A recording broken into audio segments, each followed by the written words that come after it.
नमस्कार, कार्यक्रममा स्वागत छ। म निखिल आचार्य।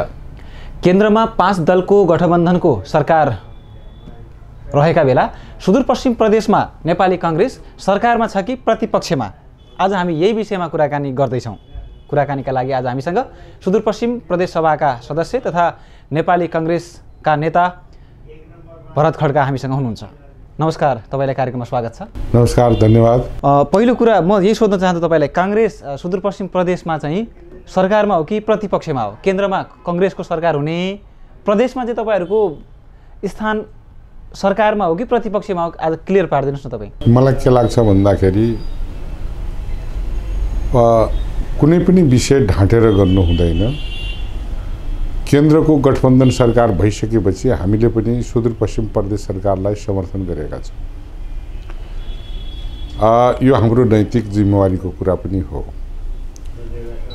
र नैतिक रूपमा हामीले समर्थन गर्यौं। तर सुदूरपश्चिम प्रदेशको सरकारले नेपाली कांग्रेसले जुन सदाशयताका साथ समर्थन गरेको थियो त्यसको आधारमा कुनै पनि काम गरेको छैन र उले त्यो किसिमको सदाशय नदेखाइसकेपछि हामीले वर्तमान सभापतिज्यूलाई 2-3 महिना अगाडि 3 महिना अगाडि हामी 2-3 जना सांसदहरूले रणबहादुर रावल लगायत म र गोविन्द बोहरा बसेर बालुवाटारमा मैले नै कुरा के राखेका थिएँ भने अब तपाईको त गठबन्धन ठीक छ। यहाँ मैले पहिला पनि सुदूरपश्चिममा हामी अहिलेको नेतृत्वमा गठबन्धनमा जानु हुँदैन भनेर मैले भनेको थिएँ सभापतिजीलाई। उहाँले फोन गर्नुभएको थियो। अब उहाँको पर्फर्मेन्स पनि त्यति राम्रो छैन, उहाँको नियत पनि राम्रो छैन। गठबन्धन गर्दा अलिकति सोचेर गर्नुपर्छ भनेर भन्दा हैन, केन्द्रमा गठबन्धन छ, त्यहाँ तपाईहरुले सरकारलाई बचाउनुपर्छ भनेर भन्यो। त्यसै बेला मैले के अनुरोध गरेको थिएँ भने तपाई हामीलाई आत्मघाती हुने खालले सुदूरपश्चिम प्रदेशको संसदीय दल कांग्रेसलाई डेमोलाइज हुने र आत्मघाती हुने खालले नगरिदिनु होला। अब अहिले नेशनल एउटा विशिष्ट परिस्थितिको अवस्थामा नेपाली कांग्रेस हुनाले त्यो संवेदनशीलतालाई आत्मसात गरेर हामी समर्थन गर्छौं। तर हाम्रो कांग्रेसको शाख गिर्ने गरी भोलिका दिनमा काम नहोस् भनेर मैले कुरा गरेको थिएँ र उहाँले हुन्न, हामी यसलाई ससमान रूपमा अगाडि बढाउँछौँ भन्नुभएको थियो र हामी कुर्यौं। र मलाई के लाग्छ भन्दाखेरि यो केही हाई लेभलमा कुरा पनि भयो र महामन्त्री पूर्ण खड्का तत्कालीन अनि त्यसपछि गएर भीम रावल जस बेला उहाँहरूको पार्टी पनि सँगै थियो यो यो यो गठबन्धनमा, यो छुटिया थिएन। त्यसैले मलाई के लाग्छ भन्दाखेरि केही हाई लेभलमा यो कुराहरू पनि भयो। तर यो सरकारको नेतृत्वले त्यो कुरालाई बाइपास गरेर बस्यो र अनि पछि गएर हामीले यो सरकारको समर्थनमा हामी अब जानु हुँदैन। अब हामीलाई सरकारमा जाने सहभागिता पनि अब मन छैन। अब हामी खुला एउटा प्रतिपक्ष भएर सदनमा जनताका माझमा र मिडियामा हामी जान्छौँ। किन भन्दाखेरि बरु त्यही हुँदा भोलिको राजनीतिको लागि, कांग्रेसको लागि, सुदूरपश्चिम कांग्रेसको लागि त्यो राम्रो हुन सक्छ भन्ने हाम्रो निष्कर्ष भयो र त्यही रूपमा हामीले पार्टी सभापतिजीसँग कुरा गर्यौं। हैन, उहाँले अहिले तोड्नु हुँदैन। अब यसलाई यो हाम्रो निर्वाचनपछि हामी केही कुरा सोध्छौं भन्दा मैले दुईटा विकल्प राखेका थिएँ। एउटा त सरकारको नेतृत्वै फेर्नुपर्छ र हामीलाई पनि दिनुपर्छ कांग्रेसलाई, एउटा त्यो थियो भने। अर्को होइन, त्यो सम्भावना भएन भने सरकारमा कांग्रेसको सहभागिता, सम्मानजनक सहभागिता हुनुपर्छ भन्ने कुराहरू राख्दा अब यो कुरा हामी बिस्तारै यो चुनावपछि गर्छौँ भनेको थियो। र मलाई लाग्छ चुनावपछि मेरो चाहिँ भेट भएको छैन, संवाद भएको छैन। म चुनावपछि तत्काल यहाँ आउनुपर्ने अवस्थाहरूमा आइहालेँ। त्यसैले अहिले मेरो संवाद भएको छैन। यो विगतको कुरा हो र त्यो विगतको कुरालाई पनि उहाँले स्मरण गर्नुहोला र अब नेपाली कांग्रेस सुदूरपश्चिम प्रदेशमा कसरी लैजाँदाखेरि भोलि कांग्रेस ससम्मान रूपमा यहाँ रहन सक्छ भन्ने कुरालाई ख्याल गर्नु भएको होला जस्तो मलाई लाग्छ। तपाईहरुले सभापतिज्यूलाई पनि भन्नुभयो केन्द्रमा गएर हैन सरकारमा जाने सुदूरपश्चिम प्रदेश सरकारमा चाहिँ काङ्ग्रेस सहभागी हुने भनेर बेला बेला चर्चा चल्छ काङ्ग्रेसबाटै हल्ला फैलिन्छ अहिले पनि तपाईहरुको संसदीय दलको नेताले अब हाम्रो दृष्टि नै प्रदेश सरकारमा हुन्छ भन्नुभएको छ यसो हेर्दाखेरि जो अहिले सरकारमा दुई दल छन् माओवादी केन्द्र र समाजवादी कम्युनिस्टहरूले काङ्ग्रेसलाई हेपेका हुन् कि सहकार्य नै नगरेका हुन् कि खास के भइराखेको छ तपाईहरुको संवाद भएको छलफल भएकै सुनिदैन अब मलाई के लाग्छ भन्दाखेरि यो यहाँबाट टुङ्ग्याउने विषय होइन अब वहाँ सरकारमा बसेका मान्छेहरूले अलिकति गैरजिम्मेवारी अभिव्यक्ति दिँदै आएका छन् अब काङ्ग्रेसलाई अहिले हामी सहभागी नै गर्दैनौँ भन्ने खालको अभिव्यक्ति पनि आएका छन् हैन अब उनीहरूको हैसियतभन्दा बाहिरको कुरा हो यहाँ सहमति र असहमति भन्दा पनि केन्द्रीय गठबन्धनमा बसेका दलका नेताहरूले गरेको निर्णयलाई नै कार्यान्वयन होला मेरो बुझाइमा र अहिले रणबहादुरजीले कुन कुरा गर्नुभयो मलाई जानकारी छैन अब मलाई उहाँले गरेको कुरा जानकारी नभएर मैले खाली अनुमानको भरमा जताभावी बोल्ने मेरो कुरा पनि आउँदैन अब उहाँको दृष्टि अब सरकारमा छ भने उहाँले भन्नु होला साथीभाइसँग हामीसँग पनि कुरा राख्नु होला र उहाँले कुन कुरा गरेर आउनुभयो मलाई थाहा छैन यो कुरामा मेरो जानकारी नभएको कुराहरू मलाई भन्ने अधिकार पनि छैन सुदूरपश्चिममा गठबन्धनका दलहरू बीचको सहकार्य चाहिँ कसरी हेर्नुहुन्छ तपाईँ बिल्कुल सहकार्य छैन साँच्चीकै भन्ने हो भने असहिष्णु राजनीति छ यहाँ यो समर्थन काङ्ग्रेसले गरेको छ र काङ्ग्रेसलाई नै असहयोग गर्ने काम सरकारबाट भएको छ चाहे विकासका योजनामा चाहे अन्य क्षेत्रमा काङ्ग्रेसलाई शुभेच्छा गर्ने अन्य क्षेत्रका चाहे मिडियाका मान्छे हुन् चाहे त्यो कर्मचारी हुन् चाहे विकासका कुराहरू हुन् त्यसमा पूर्ण असहयोगीको भावना लिएर यो सरकार अगाडि बढेको छ त्यसैले मलाई के लाग्छ भन्दाखेरि यो सरकारलाई हामीले समर्थन दिइराख्नु यो उचित कुरा मलाई लाग्दैन सरकारले गरिरहेका काम कारबाहीलाई लामो समय प्रतिपक्षमा रह्यो नेपाली काङ्ग्रेस हैन अहिले पनि तपाईहरु गठबन्धनसँग त सहमति राम्रो छैन सहकार्य राम्रो छैन भन्नुभयो सरकारले गरेका काम कारबाही अथवा अहिले पछिल्लो समय पटक पटक फेरिदै आएका प्रदेश सरकारका मन्त्रीज्यूहरूको काम कारबाहीहरूलाई चाहिँ कसरी हेर्नु भएको छ कसरी मूल्याङ्कन गर्नुहुन्छ अब यो वास्तवमा सरकारमा बस्दाखेरि मान्छेको कस्तो किसिमको जवाबदेहिता हुन्छ र उसले जनताको कामलाई कति महत्त्व दिएको हुन्छ उसले कसरी आफूलाई प्रस्तुत गर्यो भन्ने बारेमा मलाई लाग्छ सबैले यसको समीक्षा विश्लेषण गर्नुपर्छ र अहिलेको यो सरकार त भ्रष्टीकरण रूपमा मलाई लाग्छ नेपालमा एक नम्बरमा होला अब यसले सुदूरपश्चिमको जुन ढुकुटी हो त्यसलाई अत्यन्त कार्यकर्तालाई पालन पोषण र भरणको रूपमा मात्र प्रयोग गरिएको छ र अत्यन्त भ्रष्टीकरण सुरु गरेको छ यसले मलाई लाग्छ यो सरकार गठन भइसके नै भ्रष्टीकरण अगाडि बढाएको छ अब कुनै विधि कुनै पद्धति कुनै प्रणाली मार्फत कुनै योजनाहरू गएका छैनन् त्यो व्यक्ति विशेषलाई भरण पोषणको लागि गएको छ भ्रष्टीकरण बनेको छ आज स्थानीय तहहरू पनि अत्यन्त भ्रष्टीकरणको रूपमा अगाडि बढेका छन् र प्रदेश त धेरै भ्रष्टीकरण भएको छ डरलाग्दो रूपमा भएको छ अब तपाईलाई भनौँ घिन लाग्ने कुरा यो मन्त्रालयमा नै चेक काट्छ मन्त्रालयले चेक अपरेट गर्छ यो काहीँ हुँदैन यस्तो मन्त्रालयले त नीति निर्माण गर्ने बजेटको व्यवस्थापन गर्ने बजेट योजनाहरूलाई जिल्लामा पठाउने रकमहरू जिल्लामा पठाउने र जिल्लाले त्यसलाई रकमलाई अपरेट गर्ने कुरा हो अब यहीँ बसेर चेक काट्छ मन्त्रालयमा भने यो भन्दा ठुलो भ्रष्टीकरण के हुन सक्छ त्यसैले मलाई के लाग्छ भन्दाखेरि यही तालको सरकारको रवैया रह्यो भने यो ठुलो भ्रष्टीकरणमा गएको छ र आगामी दिनमा पनि यसको प्रभाव नकारात्मक पर्न जानेछ त्यसैले मलाई के लाग्छ भन्दा नेपाली काङ्ग्रेस एउटा मुखदर्शक भएर यसले गरेका गैर जिम्मेवारी कामहरू भ्रष्टीकरणदेखि लिएर कुशासनको पक्षमा साथ दिएर बस्नु भनेको आत्मघाती हुन्छ त्यसैले मेरो त स्पष्ट सोच के छ भने अब यो सरकारमा पनि नलाग्ने आश पनि नगर्ने हामी यसलाई फेरबदलमा पनि कुरा नगर्ने यसको चाहिने सहभागी पनि नहुने किसिमले नै हामीले बाहिर आउनुपर्छ। संस्थागत ढङ्गले संसदीय दलले निर्णय गरेर बाहिर आउनुपर्छ। यसको विकल्प मैले देखेको छु। सरकारको बारेमा तपाईले यी कुराहरू भनिरहँदाखेरि अहिले पनि हाम्रो प्रदेशमा जुन सीमा विवाद छ ठाउँ ठाउँमा त्यो सकिएन, कायमै छ हैन। अनि अपराधहरू बढेको देखिन्छ, समाजमा जनचेतनाको कमी देखिन्छ। नागरिकलाई तपाईहरू सांसद हुनुहुन्छ, हाम्रो संसद छ, नेता हामी छौँ भनेर महसुस गराउन त तपाईहरूले पनि सक्नु भएन त? वास्तवमा तपाईँले भनेको कुरा सान्दर्भिक छ। म धन्यवाद पनि दिन चाहन्छु। यो सरकारको त त्यति तपाईँले जति कुरा उजागर गर्नुभयो सीमाका कुरा, यो हैसियतभन्दा बाहिरको, यो नेतृत्वको, यो मन्त्रीमण्डलको हैसियतभन्दा बाहिर हो।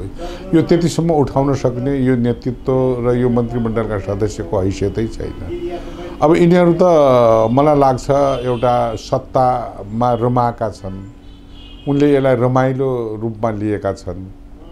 सधैँभरि हामी थाहै भएका हौँ भन्ने खालले यिनीहरूले सत्तालाई त्यो ढङ्गले प्रयोग गरेका छन्। तर यो भविष्यमा थाहा हुन्छ कि सत्तामा बस्दा हामी कुन रूपमा प्रस्तुत भयौँ र त्यसको परिणाम के आउँछ भन्ने कुरा यिनले भोग्या, यिनले त्यो आङ्कलनसम्म गरेका छैन।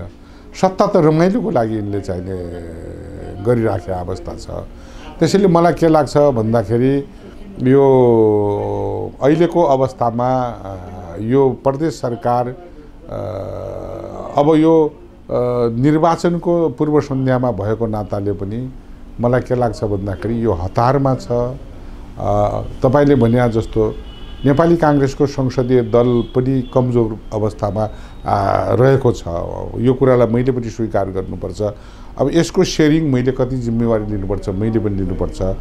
जुन नेपाली कांग्रेस संसदीय दलसँग सुदूरपश्चिमका जुन जनताहरूले जुन आशा गरेको थियो, मलाई लाग्छ दल पनि त्यसरी प्रस्तुत हुन नसकेकै अवस्था हो र यो कुरालाई म स्वीकार गर्न चाहन्छु र म पनि एउटा मान्य भएका कारणले मैले कति यसको जिम्मेवारी लिनुपर्छ मैले लिनुपर्छ र दल जुन ढङ्गले प्रखर रूपमा जनताका सरकारका विषय र जनताप्रति परेको अन्याय, विकासका कुराहरूदेखि लिएर अन्य कुराहरूमा पनि जुन तरिकाले हामीले जानु पर्थ्यो त्यो कुरामा मलाई लाग्छ जनताले हामीलाई बारम्बार सचेत गराएको छ। तिमीहरूको यो पुगेन, तिमीहरू अझ बढाऊ आफूलाई भनेर लाग्नु भएको छ।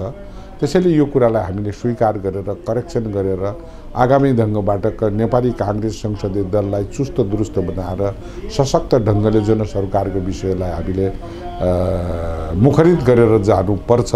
यदि त्यो गरेन भने ठुलो घाटा लाग्छ। तपाईले यति भनिरहँदा तपाईकै निर्वाचन क्षेत्र हैन, डोटीकै कुरा गरौँ, धेरै बालबालिकाहरू स्कुल जान पुल नभएर ट्युबमा फ्ल्यागहरू बाँधेर स्कुल जानुपर्ने अवस्था छ हैन। त्यो अवस्था भइरहँदाखेरि तपाईले यहाँका नागरिकका विषयहरू, अस्ति भर्खरको यही वर्षको बाढी पहिरोले धेरै विपदका कारण धेरै मान्छेहरू प्रभावित हुन पुगे। अहिले पनि अब शीतलहर र हिमपातको सिजन आउँदैछ, धेरै नागरिकहरूलाई सहायता जरुरत पर्न सक्छ। यस्तो बेला आफ्ना प्रतिनिधिहरूले के गरे, आफ्ना जनप्रतिनिधिहरू कहाँ छन् भनेर नागरिकहरूले पनि सोच्ने गर्छन्, खोज्ने गर्छन्। तपाईले आफ्ना नागरिकहरूका अपेक्षाहरू, जुन कुरा तपाईले अघिल्ला निर्वाचनका बेला गरौँला भनेर सोच्नु भएको थियो अथवा भन्नुभएको थियो, के कति काम गरिदिए जस्तो लाग्छ? मलाई के लाग्छ भन्दा हामी अत्यन्त असहज परिस्थितिमा छौँ र हामीले जनताका चाहना अनुसार विकासका योजनाहरू दिँदा पनि ती काटिएका छन्। त्यसलाई सम्बोधन यो सरकारले गरेको छैन। तर पनि हामीले अथक प्रयास गरेर केही हदसम्म जनताका मागहरूलाई सम्बोधन गर्ने प्रयत्न गरेका छु। म धेरै पपुलिस्ट कुरा नगर्ने मान्छे हुँ र म पनि सन्तोष छैन। जुन ढङ्गले मैले गर्नुपर्ने हो त्यो अवसर हामीलाई पनि प्राप्त छैन र तपाईले भनेको कुरो म कहाँ ट्युबमा तरेर जानुपर्ने अवस्था त म कहाँ छैन मेरो निर्वाचन क्षेत्रमा। अरू क्षेत्रमा हुन सक्छ, त्यो जस्तो बैतडीका केही क्षेत्रहरूमा केही ठाउँमा छ। अब त्यसैले गर्दाखेरि मलाई के लाग्छ भन्दा त्यो हुनु पनि दुःखद कुरा हो अहिलेको युगमा पनि। त्यसैले अर्को कुरा के हो भन्दाखेरि अब यो निर्वाचन क्षेत्रमा विकासका कुराहरूलाई गति दिने कुराहरूमा पनि यो सरकार कन्चुस्याइ गरिराखेको छ र आफ्ना कार्यकर्ताहरूलाई मात्र चोर बाटोबाट दिने खालले विकासका बजेटहरू गरेको छ। जहाँसम्म यो बाढी पहिरोले सुदूरपश्चिमको धेरै जनधनको क्षति भएको छ, जसमा तराईका यी 2 जिल्ला कैलाली कञ्चनपुर, पहाडका सबैभन्दा बढी बझाङ र डोटी र त्यसपछि बैतडी र अधिकांश ठाउँमा अरू ठाउँ पनि आंशिक क्षति भएको छ। अब धनजनको कुरा गर्ने हो भने म कहाँ पनि 16वटा मान्छेहरूले माने ज्यान गुमाएका छन्। धनजनको ठुलो क्षति भएको छ, घरबार विहीन छन्। त्यस्तै बझाङमा छन्, त्यस्तै बैतडीमा छन्। त्यसैले हामीले तत्काल इन द स्पोर्टमा गइकन संसदीय टोलीमा म पनि थिएँ। हामीले त्यसको त्यहाँको अवस्थाको रिपोर्टहरू सङ्कलन गरेर हामीले प्रदेश सरकारलाई बुझाएका छौँ र प्रदेश सरकारलाई समितिबाट नै आधिकारिक रूपमा हामीले बुझाएका छौँ र त्यसमा प्रदेश सरकारको काबुभन्दा बाहिरको क्षति भएको छ र प्रदेश सरकारले कस्ता किसिमको क्षतिलाई मेन्टेनेन्स गर्न सक्छ या त्यसलाई राहत पुर्याउन सक्छ, बाँकी कुराहरू केन्द्रले कति गर्न सक्छ, यी के प्रदेश सरकारले केन्द्रसँग समन्वय गरेर राहतका प्याकेजहरू हामीले अगाडि बढाउनुपर्छ भनेर यी कुराहरू राख्यौँ र केही प्रेसर गरेर प्रति व्यक्ति 2 लाख प्रदेशले पनि दिने भन्ने खालको कुराहरू पनि राख्यौँ र 15,000 रुपियाँ थियो घर भत्केकोलाई 50,000सम्म दिने भनेर हामीले निर्णय गराएका छौँ र बाँकी अब जस्तो खानेपानीका टङ्कीहरू भत्केका छन्, पाइपहरू काटिएका छन्, बगाएको छ, त्यस्तै कुला पुनालाहरूदेखि लिएर पुल धुलहरू पनि नोक्सान भएका छन्। अब यसलाई काहीँ 5 लाख काहीँ 10 लाख दिएर चाहिने बन्न सकिने अवस्थाका पनि छन्। काहीँ सडकहरू पहिरोले चाहिने भत्केका छन्, त्यसलाई पनि मेन्टेनेन्स गर्नुपर्ने कुराहरू छन्। त्यसैले प्रदेश सरकारले एउटा आकस्मिक कोष पनि खडा गरेको छ र मलाई लाग्छ अनि केन्द्र सरकारसँग पनि समन्वय गरेर यो जुन आधारभूत विकासका संरचनाहरू भत्केका छन् त्यसलाई केन्द्र र प्रदेशले चाहिने छिटोभन्दा छिटो रकम निकासा गरेर चाहिने यी कुराहरूलाई सेवालाई सुचारू गर्नका लागि अगाडि बढ्नुपर्छ र त्यसको व्यवस्थापन गर्नुपर्छ र जनता अहिले पनि आशामै छन् कि हाम्रा पुलहरू, हाम्रा माने सिँचाइका कुराहरूदेखि लिएर खानेपानीदेखि लिएर बाटाघाटाहरूलाई छिटोभन्दा छिटो मर्म सुधार गरेर सहज वातावरणमा सरकारले पुर्याओस् भन्ने चाहना आम नागरिकको छ। सरकार त्यो मामलामा कछुवाको गतिमा छ, त्यो जान पाएको छैन। हामी जिल्ला जिल्लामा गएर जबरजस्त ढङ्गले चाहिने सडकहरू खोलेका छौँ, त्यो पैसा पनि पुगेको छैन। हामीले आफ्नो जिम्मा लिएर त्यसको जवाबदेही हामी लिन्छौँ। जनतालाई राहत पुर्याउनका लागि सडक खोल्नुपर्छ भनेर गाउँपालिकाहरूसँग नगरपालिकासँग अनुरोध गरेर हामीले उधारो काम गराएर आज त्यो बिल पनि अहिलेसम्म त्यसको निकासा पनि भएको छैन। अहिले तपाईहरू जिम्मेवार भइदिने, अब हामीले पैसा कहाँबाट तिर्ने भन्ने खालको हामीलाई गुनासो आएको छ। अब त्यसबेला मुख्यमन्त्रीसँग सल्लाह लिएर यो खुलाउनुहोस्, हामी यहाँबाट पैसा पठाउँछु भनेर उहाँले भन्यो र अहिलेसम्म पैसा गएको छ। सांसदज्यू यहाँनिर भन्नुभयो गाउँपालिका नगरपालिकालाई प्रदेशको सांसदले विकास गरिदेऊ भन्नुपर्ने अवस्था किन आयो? होइन, अब तत्काल एउटा कस्तो हुँदो रहेछ भने विकासको पैसा पनि एउटा प्रक्रिया मार्फत जानुपर्ने हुन्छ। यसका पनि केही भ्यालुजहरू हुन्छन्, नब्सहरू हुन्छन्। अब यहाँबाट खातामा झिकेर मैले गाँठाबाट दिए जस्तो त होइन। अब कहाँबाट त गर्ने भन्दाखेरि जुन गाउँपालिकामा त्यो चाहिने कार्यक्रम छ, त्यो योजना छ, त्यसलाई त त्यही गाउँपालिका मार्फत प्रक्रियागत रूपमा त्यही पैसा बजेट त पठाउनु पर्यो। अब भनेको बेला बजेट त जाँदैन। त्यसैले हामीले त रिक्वेस्ट गर्ने त गाउँपालिकाको बडीसँग हो, अध्यक्षसँग, त्यहाँको बडीसँग कुरा गरेर तपाईहरू अहिले प्रक्रियागत रूपमा यसलाई उपभोक्ता समिति या ठेका लगाएर या उपभोक्ता समितिबाट काम चाँडो गराउनुहोस्। ठेका लगाएर 35 दिन लाग्छ। अब 35 दिनसम्म अर्को परिस्थिति आउँछ। त्यसैले यसलाई तत्काल त्यो बाटो मात्र खोल्ने, ठुल्ठुलो काम पछि गर्ने गरी तत्काल बाटो खोलेर जनतालाई राहत दिने सवालमा अहिले तपाईहरू त्यो प्रक्रिया थालनी गर्नुहोस् र अनि बिल भरपाईहरू हामी चुस्त दुरुस्त राखेर हामी प्रदेश सरकारबाट त्यो रकम पठाउँछौँ भनेर आखिर त प्रक्रियाबाट नै जानुपर्ने हुन्छ। त्यो त समन्वय नगरिकन गाउँपालिकासँग त हुँदैन। त्यो त्यसैले यो प्रक्रियाका आधारमा एउटा नियमबद्ध तरिकाले एउटा प्रक्रियाका आधारमा त्यसलाई सहजीकरण गर्न र वैधानिक रूपमा त्यसलाई चाहिने व्यवस्थापन गर्नका लागि नै हामीले रिक्वेस्ट गऱ्यौँ र साथीभाइले काम गरे, बाटो पनि खोले, सहज बनाए। उहाँहरूलाई मैले धन्यवाद दिन चाहन्छु र रकम छिटोभन्दा छिटो पठाउने कुरामा पनि हामी लागिरहेका छौँ। अब हामी कार्यक्रमको अन्त्यतिर पनि छौँ। अन्त्यमा काङ्ग्रेसभित्रकै कुरा फेरि म जोड्न चाहन्छु। अहिले महाधिवेशन तपाईँहरूले सम्पन्न गर्नुभयो, कतिपय जिल्लाको अधिवेशन बाँकी छ। यो भइरहँदाखेरि काङ्ग्रेसभित्रका गुटहरूमा अलिकति तिक्तता बढेको हो कि भन्ने खालको देखियो। महाधिवेशन सकिसक्यो, चुनाव नजिकिँदैछ, के छ तपाईँहरूको फेरि एक काङ्ग्रेस बनाउने कुरा चाहिँ कहाँ पुग्यो? मलाई के लाग्छ भन्दाखेरि यो महाधिवेशन धेरै उतार र चढावका बिचमा भएको छ, कतिपय विवादका बिचमा भएको छ। तर महाधिवेशन हुनु हाम्रो काङ्ग्रेसको लागि यो उपलब्धिको रूपमा मैले लिएको छु। किनभने हाम्रो विधानमा 4 वर्षमा आवधिक निर्वाचन गर्नुपर्ने हाम्रो वैधानिक व्यवस्था हो। तर 5.5 वर्ष पुग्दा पनि नभएको हुँदा यो संवैधानिक रूपमा यो महाधिवेशन यस बेला संवैधानिक भन्छ, यसलाई बाध्यात्मक संवैधानिक बाध्यताले हामीले गऱ्यौँ। यसका धेरै किसिमका शङ्का आशंका थिए, धेरै किसिमका विरोधाभासहरू थिए, धेरै त्यहाँभित्र अनियमितताका कुरा थिए यो क्रियाशीलमा।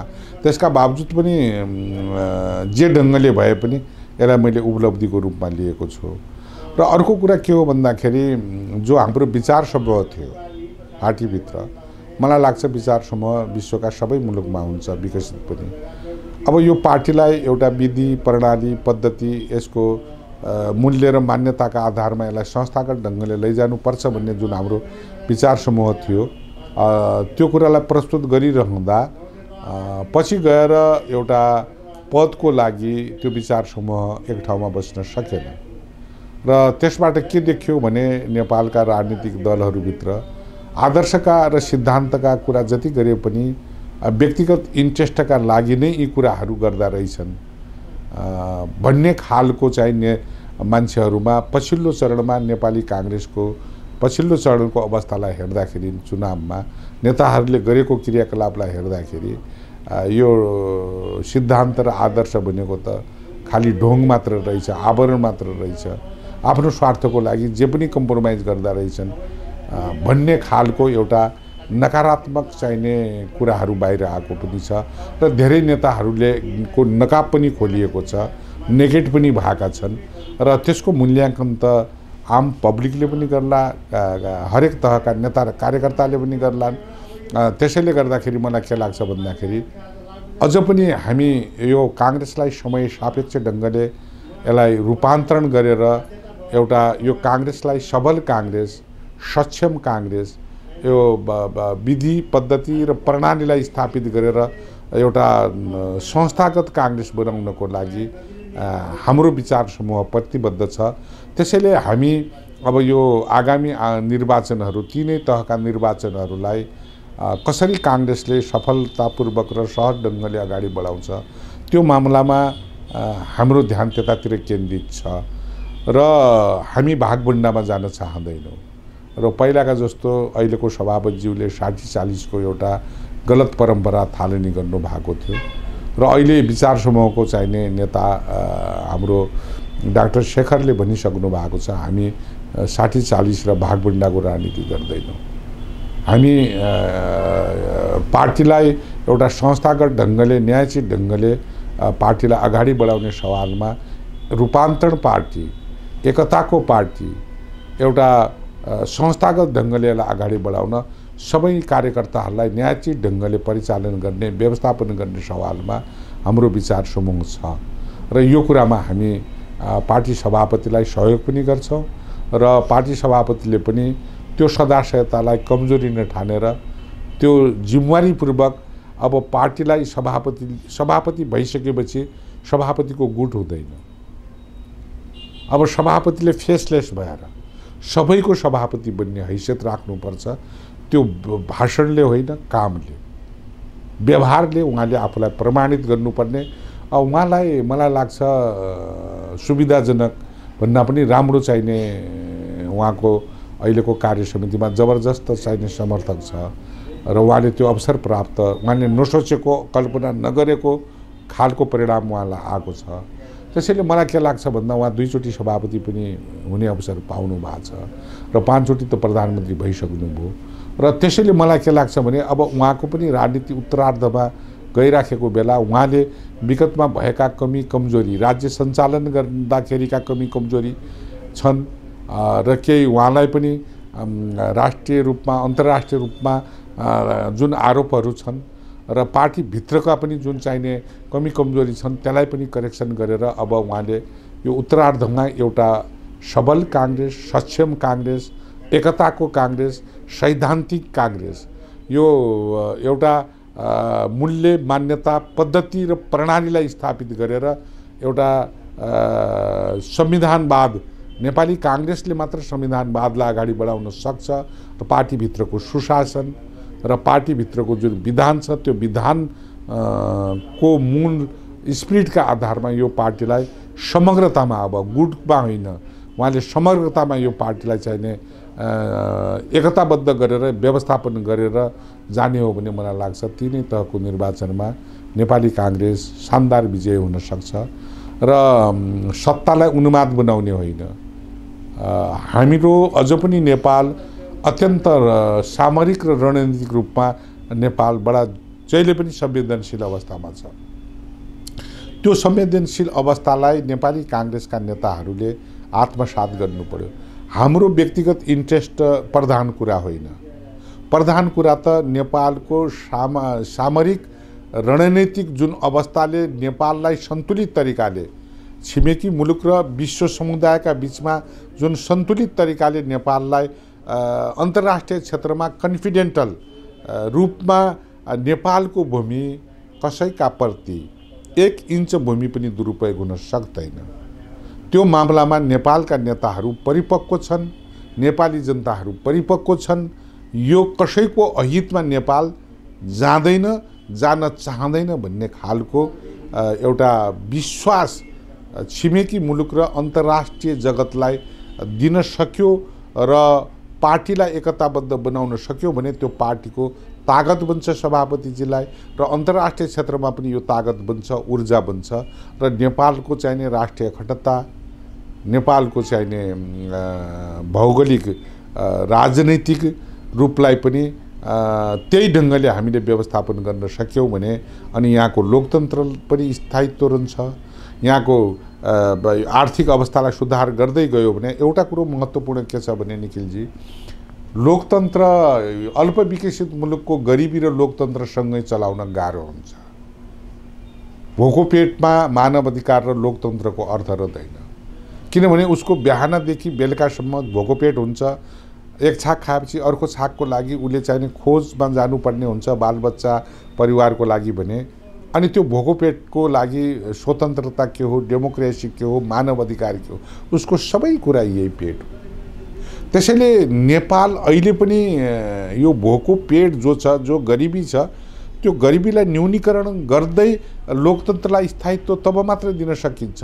यो गरिबी यता लोकतन्त्र अगाडि गयो भने बाँच्न सक्दैन। त्यो गरिबीलाई सन्तुलन मिलाउन सकेन भने जहिले पनि लोकतन्त्र जोखिममा हुने हुनाले नेपालमा अब लोकतान्त्रिक गणतन्त्र आइसके, संहिता आइसकेपछि यसको विकल्प छैन। मेरो मन परोस् नपरोस् यसको अर्को विकल्प छैन। यसको विकल्प कसैले खोज्ने कोसिस गर्यो भने नेपाल दुर्घटनामा जान्छ, हामी सिङ्गो नेपाल फेला पर्दैन। त्यसैले अब यसैलाई, यो संविधानलाई, यसको संरक्षण र प्रवर्धन गरेर यसै सिस्टमबाट नेपाललाई आर्थिक रूपमा समृद्धि बनाएर लोकतन्त्रको स्थायित्व र विधिको शासन र संविधानवाद र सुशासन कायम गरेर अगाडि बढ्नुको विकल्प छैन। त्यसैले यसको नेतृत्व नेपाली काङ्ग्रेसले लिनका लागि पहिला आफ्नो पार्टीलाई एकताबद्ध रूपमा, सैद्धान्तिक रूपमा, विधिका रूपमा, पद्धतिका रूपमा, प्रणालीका रूपमा अहिलेको नेतृत्वले स्थापित आफूलाई गरेर पार्टीलाई एकताबद्ध रूपमा चलाएर संस्थागत ढङ्गले सबै तहका नेता कार्यकर्तालाई यो पार्टीभित्र हाम्रो भविष्य छ, यो पार्टीभित्र हाम्रो इज्जत छ र सुरक्षा छ र यो पार्टीको नेतृत्वले अरू पार्टीलाई पनि संयोजन गरेर नेपालको राष्ट्रिय सरोकारका विषय, राष्ट्रिय हितका विषय र जनताका हक हितका विषयमा एउटा एजेन्डा बनाएर नेपाली काङ्ग्रेसको नेतृत्वले संयोजन गरेर यो देशको राष्ट्रिय अखण्डता, राष्ट्रिय स्वाधीनता र यसको गरिबी निवारण गरेर एउटा सबल राष्ट्र बनाएर एउटा विश्व सामुन्यमा सुखी देश र सबल राष्ट्र बनाउनेतर्फ नेपाली काङ्ग्रेसको नेतृत्वलाई त्यो अवसर आएको छ। मलाई लाग्छ त्यो अवसर लाई कुशलतापूर्वक अहिलेको नेतृत्वले त्यसलाई चाहिने व्यवस्थापन गर्न सकोस् भन्ने पनि मेरो शुभेच्छा छ। हुन्छ, कुराकानी गरिदिनु भयो, समय दिनुभयो, तपाईँलाई धेरै धेरै धन्यवाद। तपाईँको यो पपुलर मिडियाबाट मेरा पनि केही कुरा राख्ने अवसर दिनुभएकोमा निखिल भाइ लगायत सम्पूर्ण टिमका साथीहरूलाई हार्दिक धन्यवाद दिन चाहन्छु। धन्यवाद। जय नेपाल। हवस् त, आजलाई कार्यक्रम यति नै। भोलि नयाँ विषयवस्तुका साथ हामी फेरि उपस्थित हुनेछौँ। तबसम्मका लागि बिदा हुन्छौँ। नमस्कार।